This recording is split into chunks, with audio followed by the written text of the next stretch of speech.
Hello students, welcome to my YouTube channel CA Rashmi's learning hub. और आज के video में हम कवर करने जा रहे हैं एक बहुत ही इम्पोर्टेंट क्वेश्चन जो कि एग्जाम पॉइंट ऑफ व्यू से बहुत इंपॉर्टेंट है। और टॉपिक का नाम है रजिस्ट्रेशन। Registration under GST. तो जीएसटी में जो रजिस्ट्रेशन चैप्टर है कि जीएसटी रजिस्ट्रेशन हमें कब करवाना मैंडेटरी होता है, उससे रिलेटेड एक इम्पॉर्टेंट क्वेश्चन मैं आपको करवाने जा रही हूँ जो कि एग्जाम पॉइंट ऑफ व्यू से बहुत ज्यादा इंपॉर्टेंट है।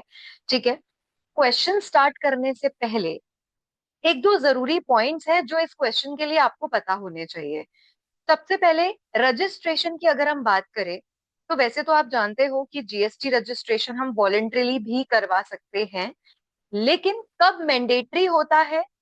अगर मैं बात करूं टर्नओवर की, एग्रीगेट टर्नओवर, अगर आपका एग्रीगेट टर्नओवर एक्सीड करता है एक लिमिट को, तो आपके लिए मैंडेटरी हो जाता है कि आपको अपने बिजनेस के लिए जीएसटी नंबर लेना ही पड़ेगा। मतलब आपको जीएसटी में रजिस्ट्रेशन करवाना ही पड़ेगा। एग्रीगेट टर्नओवर मतलब एक साल की सेल। अगर आपकी एक साल की जो सेल है वो एक लिमिट को क्रॉस कर जाती है, लिमिट को एक्सीड कर जाती है, तो आपको जीएसटी रजिस्ट्रेशन लेना मैंडेटरी हो जाएगा। और वो टर्नओवर लिमिट क्या है, ध्यान से देखिएगा। अगर आप डील कर रहे हैं एक्सक्लूसिवली इन गुड्स, मतलब आपका जो बिजनेस है ना, आप सिर्फ और सिर्फ गुड्स में डील करते हो, तो अगर आप सिर्फ गुड्स में डील करते हो तो आपके लिए टर्नओवर लिमिट है, आपके लिए टर्नओवर लिमिट है 40 लाख रुपीस। कितना? 40 लाख। अगर आप किस में डील करते हो? सिर्फ और सिर्फ गुड्स में, एक्सक्लूसिवली इन गुड्स। अगर आप डील करते हो इन सर्विसेज, तो अगर आप एक सर्विस प्रोवाइडर हो तो आपके लिए ये लिमिट है 20 लाख। ठीक है। और अगर आप दोनों में डील करते हो, मतलब गुड्स एज वेल एज,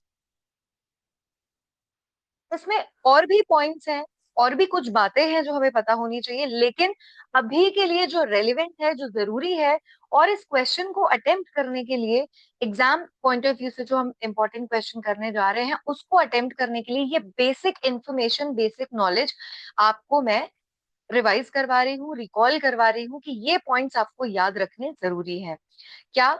अगर आप एक्सक्लूसिवली गुड्स में डील करते हो तो आपके लिए लिमिट है 40 लाख। अगर आप डील करते हो सर्विसेज में तो आपके लिए लिमिट है 20 लाख।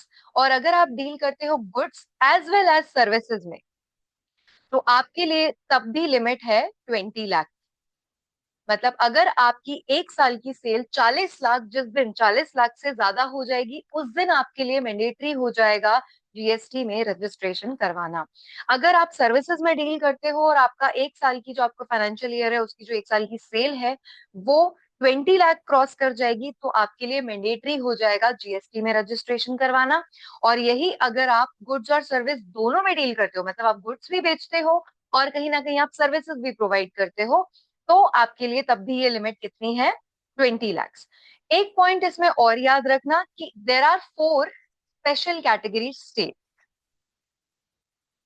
चार कौन सी स्टेट्स हैं? Special category states. और इन स्पेशल कैटेगरी स्टेट्स में जो टर्नओवर लिमिट है वो ना तो 40 लाख है ना ही 20 लाख है, वहां पे एक ही लिमिट है and that is 10 lakh rupees. तो there are 4 special category states, चार स्टेट ऐसी हैं जिनमें ये टर्नओवर लिमिट, इधर you are dealing in goods, चाहे आप सर्विस में डील कर रहे हो, गुड्स में डील कर रहे हो, या फिर दोनों में डील कर रहे हो, तो आपके लिए जो लिमिट है वो 40 लाख भी नहीं है, 20 लाख भी नहीं है, आपके लिए लिमिट है 10 लाख। तो कौन कौन सी वो चार स्टेट्स है? तो वो चार स्टेट का नाम है मणिपुर, मिजोरम, नागालैंड और त्रिपुरा। तो ये जो चार नॉर्थ ईस्ट स्टेट्स है हमारी, मणिपुर, मिजोरम, नागालैंड और त्रिपुरा, इनके लिए जीएसटी लॉ में रूल है कि आपका टर्नओवर जिस दिन 10 लाख से क्रॉस कर जाएगा, आपकी एक साल की सेल जिस दिन 10 लाख क्रॉस कर जाएगी, उस दिन आपके लिए जीएसटी रजिस्ट्रेशन करवाना मैंडेटरी हो जाएगा, जरूरी हो जाएगा। और यही हम देखेंगे अब एक क्वेश्चन के साथ। लेकिन पहले ये पॉइंट्स आप अच्छे से दिमाग में बिठा लो। कौन से points? Registration on the basis of turnover. तो आपका एक साल का टर्नओवर अगर आप गुड्स में डील करते हो तो लिमिट कितनी है? 40 लाख। जिस दिन 40 लाख क्रॉस कर जाएगा आपको जीएसटी रजिस्ट्रेशन करवाना पड़ेगा। अगर आप सर्विसेज में डील करते हो तो ये लिमिट है 20 लाख। अगर आप गुड्स और सर्विसेज दोनों में डील करते हो तो ये लिमिट है 20 लाख। लेकिन 4 ऐसी स्टेट्स है जहां पे ये लिमिट 10 लाख रुपए है। और वो स्टेट कौन कौन सी है? मणिपुर, मिजोरम, नागालैंड और त्रिपुरा। एक तो पॉइंट ये याद रखना है, और दूसरा पॉइंट आपको याद रखना है कि एग्रीगेट टर्नओवर में क्या क्या इंक्लूड होता है। एग्रीगेट टर्नओवर मतलब आपकी टोटल एक साल की सेल।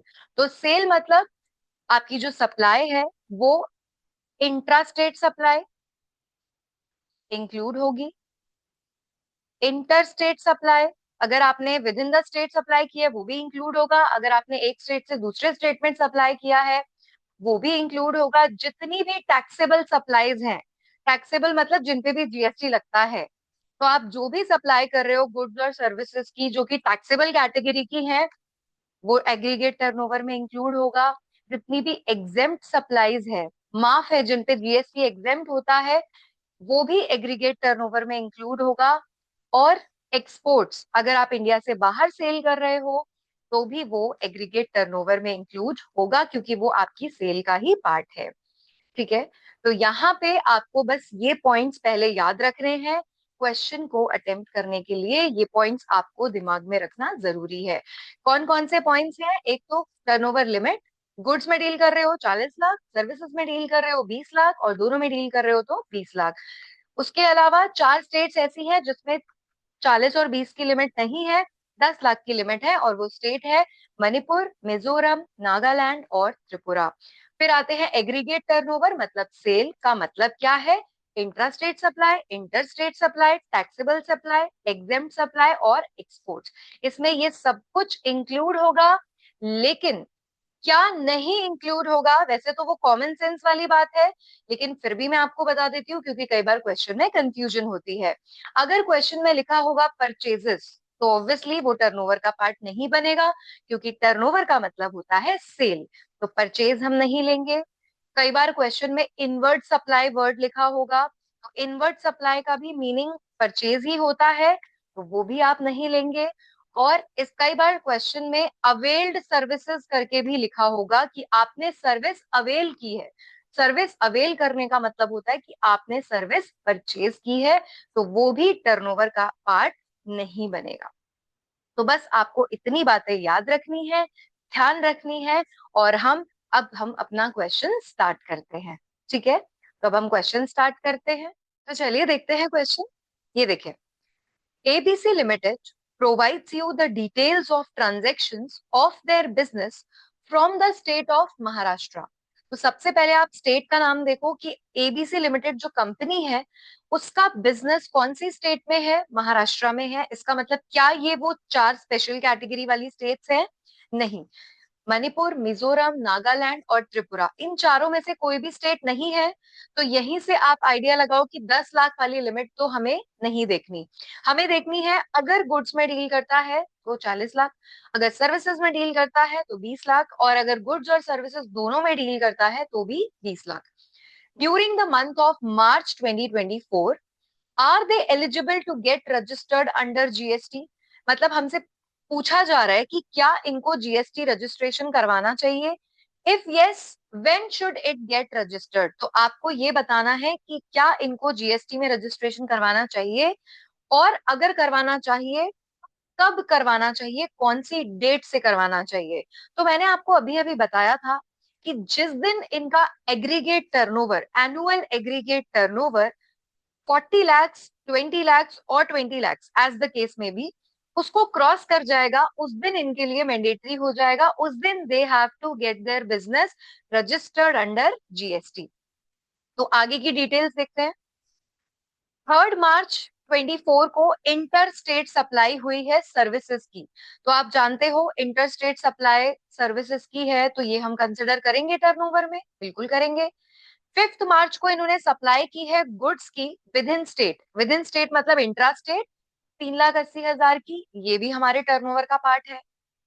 11 मार्च को टैक्सेबल सर्विसेज अवेल की हैं, सर्विसेज अवेल, मैंने आपको बताया था सर्विस अवेल का मतलब होता है सर्विस परचेज करना, मतलब ये सेल नहीं है। सर्विस अवेल मतलब कहीं से सर्विस लेना, अगर आपने सर्विस ली है इसका मतलब वो आपकी परचेज है ना कि सेल, तो हम इसे कंसिडर नहीं करेंगे। 15 मार्च 2024 को नॉन टैक्सेबल सप्लाई की है आपने, मतलब exempt supply, non taxable supply, ये सब उसमें कवर होता है, तो सप्लाई है, इसे भी हम कंसिडर करेंगे टर्नओवर में।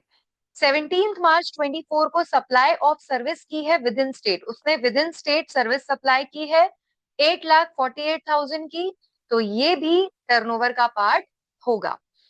देन 20 मार्च 24 को इनवर्ड सप्लाईज, अब देखो इनवर्ड सप्लाई का मतलब क्या होता है, परचेजेस, परचेज है मतलब ये सेल नहीं है, और अगर ये सेल नहीं है तो ये हमारी टर्नओवर का पार्ट नहीं बनेगा। तो अब तक ये दो जो है ये हमें अपनी टर्नओवर में इंक्लूड नहीं करने, ये आपको साथ साथ समझना है। देन 24 मार्च को आपने inter state exempted supply of goods किया है, मतलब जो एग्जेम्प्टेड सप्लाई है, एग्जेम्प्ट कैटेगरी के गुड्स हैं वो सप्लाई किए हैं 2,50,000 के, ये भी हमारी एग्रीगेट टर्नओवर का पार्ट है। 29 मार्च को टैक्सेबल परचेजेस की है विद इन द स्टेट, फिर से आ गया परचेज की है, क्या परचेज का मतलब सप्लाई होता है, टर्नओवर होता है, नो, परचेज का मतलब जो है वो टर्नओवर नहीं होता, वो सेल नहीं होता, इसीलिए ये भी हमारे एग्रीगेट टर्नओवर का पार्ट नहीं बनेगा। तो अब तक जितने भी पॉइंट्स हमने डिस्कस किए हैं उसमें से 3 पॉइंट्स हमें टर्नओवर में इंक्लूड नहीं करने। लास्ट पॉइंट, 31 मार्च 24 को एग्जेम्प्टेड सप्लाई की है, फिर से एग्जेम्प्टेड सप्लाई की है सर्विसेज की, तो सप्लाई चाहे टैक्सेबल है चाहे नॉन टैक्सेबल है चाहे एग्जेम्प्टेड है, आपको सारी की सारी सप्लाई कंसिडर करनी होती है, तो ये भी टर्नओवर का पार्ट है।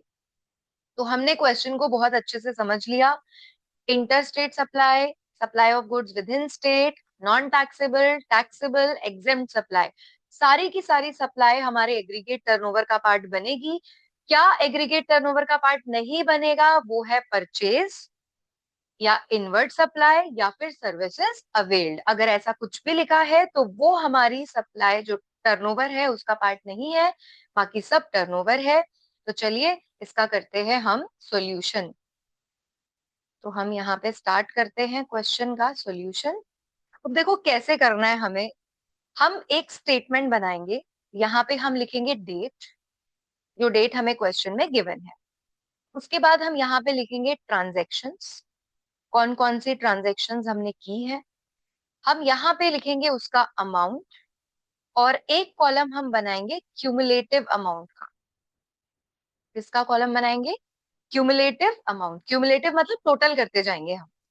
अब जैसे सबसे पहले अगर मैं बात करूं तो डेट, क्या डेट थी, देखो सबसे पहले 3 मार्च, 3 मार्च को इंटर स्टेट सप्लाई हुई है सर्विसेज की 1.5 लाख की, तो मैंने यहाँ पे लिखा 3 मार्च इंटर स्टेट सप्लाई, कितने की थी, 1,50,000 की, ओके। और अगर ये परचेज है, ये अमाउंट है टोटल इंटरसेट सप्लाई का 1.5 लाख, तो क्यूमुलेटिव भी सामने आ जाएगा 1.5 लाख, क्योंकि अभी तक तो एक ही आया है ना अमाउंट 1.5 लाख का, तो यही 1.5 लाख टोटल में भी आ जाएगा। ठीक है, एनी डाउट यहाँ तक किसी को, करेक्ट। अब चलते हैं आगे, नेक्स्ट देखो, 5 मार्च को, 5 मार्च को हमने क्या किया, supply of goods with in the state, with in state हमने 3,80,000 की सप्लाई की है, तो हम लिख देते हैं यहाँ पे 5 मार्च को, टर्नओवर का पार्ट है ना, supply of goods with in state, तो विद इन स्टेट हमने कितने की सप्लाई की है, 3,80,000 की, ठीक है। और अब क्यूमुलेटिव में हम क्या करेंगे, ये जो भी अमाउंट आता जाएगा ना उसको साथ साथ हम ऐड करते जाएंगे, जैसे अभी हमारा यहाँ पे कितना आया था, 1.5 लाख आया था, 1.5 लाख में हम ये जो और एक सप्लाई की हमने 3,80,000 की 5 तारीख को, इसको भी हम इस 1.5 लाख में ऐड कर देंगे, करेक्ट। तो ये कितना आ जाएगा, ये आ जाएगा 5,30,000, मतलब ये जो 1.5 लाख है और ये जो 3,80,000 है, इन दोनों को हमने प्लस कर दिया, मतलब 1.5 लाख तो पहले से था, 3,80,000 की सेल और हो गई। ठीक है, तो अभी हमारी टोटल सप्लाई, टोटल टर्नओवर कितने का हो चुका है 5 तारीख तक? 5,30,000 का टर्नओवर हो चुका है। हम ये क्यों कर रहे हैं? क्योंकि हमें टोटल टर्नओवर देखना है कि देखो ये गुड्स भी सप्लाई कर रहा है और ये सर्विस भी सप्लाई कर रहा है, राइट? इसका मतलब ये दोनों में डील कर रहा है। आपने क्वेश्चन देखा, क्वेश्चन में देखो सर्विस भी है और गुड्स भी है, इसका मतलब ये जो पर्सन है ये दोनों में डील कर रहा है, और दोनों में डील करने वाले की लिमिट क्या होती है? 20 लाख। मतलब अगर इसका टर्नओवर 20 लाख क्रॉस कर जाएगा तो इसको जीएसटी में रजिस्ट्रेशन करवाना पड़ेगा, और उसी दिन से करवाना पड़ेगा जिस दिन उसका टर्नओवर 20 लाख क्रॉस कर गया। ओके, तो इसके लिए हमने 2 पॉइंट्स देख लिए। अब चलते हैं नेक्स्ट। 11 मार्च को उसने सर्विस अवेल की है, मतलब सर्विस परचेज की है, तो मैंने अभी आपको एक्सप्लेन किया था, इसे हम कंसिडर नहीं करेंगे। आगे चलते हैं। 15 मार्च को नॉन टैक्सेबल सप्लाई, फिर से उसने सप्लाई की है 5,75,000 की, तो ये हम यहाँ पे लिख देते हैं 15 मार्च को नॉन टैक्सेबल सप्लाईज कितने की? 5,75,000 की। अब 5,75,000 ये है, और 5,30,000 ऑलरेडी टोटल था हमारी सेल का, तो हम इन दोनों को ऐड कर देंगे, 5,30,000 और 5,75,000, तो ये आ जाएगा 11,05,000, राइट? तो 11,05,000 का टर्नओवर हो चुका है 15 मार्च तक। 11 हमें चेक करना है 20 लाख, अगर 20 लाख पहुंचा तो रजिस्ट्रेशन, नहीं पहुंचा तो रजिस्ट्रेशन नहीं करवाना। ठीक है, तो 3 ट्रांजेक्शन हम कर चुके हैं। 3 मार्च तक टोटल सेल थी हमारी 1.5 लाख, 5 मार्च को 3,80,000 की सेल और हो गई, और टोटल सेल पहुंच गई 5,30,000। 15 मार्च को 5,75,000 की सेल और हो गई, और टोटल सेल पहुंच गई 11,05,000। अब चलते हैं आगे। 17 मार्च को क्या हो रहा है? Supply of services with in state. Supply हमने की सर्विसेज की विद इन स्टेट, कितने की? 8,48,000, 8,48,000। तो ये हमने किया 17 मार्च को। 17 मार्च को supply of services with in state, intra state supply हमने किया है, कितने का? 8,48,000। और हमारा देखो 15 मार्च तक हमारा टर्नओवर आ चुका था 11,05,000, और अब 8,48,000 की सेल और हो गई, तो हमारी टोटल सेल कितनी पहुंच जाएगी? ये पहुंच जाएगी 19,53,000। ठीक है, 19,53,000 हमारा टोटल टर्नओवर हो गया 17 मार्च तक। एनी डाउट किसी को भी? क्लियर है यहाँ तक? 11,05,000 पहले ही हो चुकी थी सेल, 8,48,000 की और सेल हो गई, तो टोटल टर्नओवर हमारा पहुंच चुका है 19,53,000। कब तक पहुंच चुका है? 17 मार्च तक। चलते हैं आगे। ये देखो 17 मार्च के बाद 20 मार्च को इनवर्ट सप्लाई है। इनवर्ट सप्लाई का मतलब होता है परचेज। मैंने आपको बोला था कि परचेज को हम टर्नओवर का पार्ट नहीं मानते, तो इसको इग्नोर कर देंगे। 24 मार्च को हम क्या कर रहे हैं? Inter state exempted supply of goods. क्या कर रहे हैं हम? Inter state exempted supply of goods, कितने का? 2,50,000 का। तो 24 मार्च को हमने किया inter state exempted supply of goods. Inter state exempted supply of goods ये हमने किया 2,50,000 का। ठीक है, अभी देखो हमारा टर्नओवर 19,53,000 का ऑलरेडी हो चुका था, 19,53,000 की सेल हो चुकी थी, और 2.5 लाख की सेल और हो गई, इन दोनों को ऐड कर दो। 19,53,000 में 2,50,000 को कर दो प्लस, तो ये आ जाएगा 22,03,000। ठीक है, कितना आ जाएगा ये? 22,03,000। तो हमारा टर्नओवर 22,03,000, मतलब 20 लाख को क्रॉस कर गया। आप देखो ना, 20 लाख से ज्यादा हो गया, 22 लाख पहुंच गया। कब पहुंचा 22 लाख? 24 मार्च को। तो 24 मार्च को हमारा टर्नओवर 20 लाख से ज्यादा हो गया, मतलब हमें 24 मार्च को ही रजिस्ट्रेशन के लिए अप्लाई करना पड़ेगा। लेकिन क्वेश्चन में और भी पॉइंट्स हैं, तो हम क्वेश्चन पूरा कंप्लीट करेंगे तब हम अपना डिसीजन मेंशन करेंगे। ठीक है, तो 24 मार्च के बाद आप नेक्स्ट डेट देखो, 29 मार्च, 29 मार्च को क्या हो रहा है? टैक्सेबल परचेजेस, फिर से आ गया परचेजेस। आपको बताया था कि परचेजेस टर्नओवर नहीं होता, तो इसको भी हमने कर दिया इग्नोर। लास्ट पॉइंट 31 मार्च को exempted supply of services. Exempted supply हम कर रहे हैं सर्विसेज का, टर्नओवर का पार्ट है 4,55,000, इसको हम मेंशन कर देते हैं। 31 मार्च 24 को एग्जेम्प्टेड सप्लाई ऑफ सर्विसेज। अब देखो, आंसर हमें पहले ही पता चल चुका है कि yes he is liable for registration. और कब उसे रजिस्ट्रेशन करवाना चाहिए? 24 मार्च को। क्यों? क्योंकि उस दिन उसका टर्नओवर 20 लाख को क्रॉस कर गया। लेकिन फिर भी क्वेश्चन में जो डिटेल्स है, हमें टर्नओवर पूरा उसका दिखाना पड़ेगा, इसीलिए हम इसको मेंशन कर देते हैं। कितना था ये? 4,55,000। हमने यहाँ पे 4,55,000 को भी प्लस कर दिया, तो अब ये आ जाएगा 26,58,000। 31 मार्च तक हमारा टर्नओवर पहुंच चुका है 26,58,000। राइट, अब आते हैं अपने डिसीजन पे। तो हमारा डिसीजन क्या है फाइनली? हमारा कमेंट क्या है इसके ऊपर? वो है first point, yes ABC limited is liable for registration under GST on, कौन सी डेट पे बताओ वो लाइबल है रजिस्ट्रेशन करवाने के? 24 मार्च को। On 24th March 24, as on this date, the aggregate turnover, इस दिन क्या हो रहा है? उसका जो एग्रीगेट टर्नओवर है वो 20 लाख को क्रॉस कर रहा है। देखो कितना हो रहा है एग्रीगेट टर्नओवर उसका इस दिन? कितना हो रहा है एग्रीगेट टर्नओवर? 22,03,000। मतलब 22,03,000 का मतलब है कि वो 20 लाख से हो गया ज्यादा।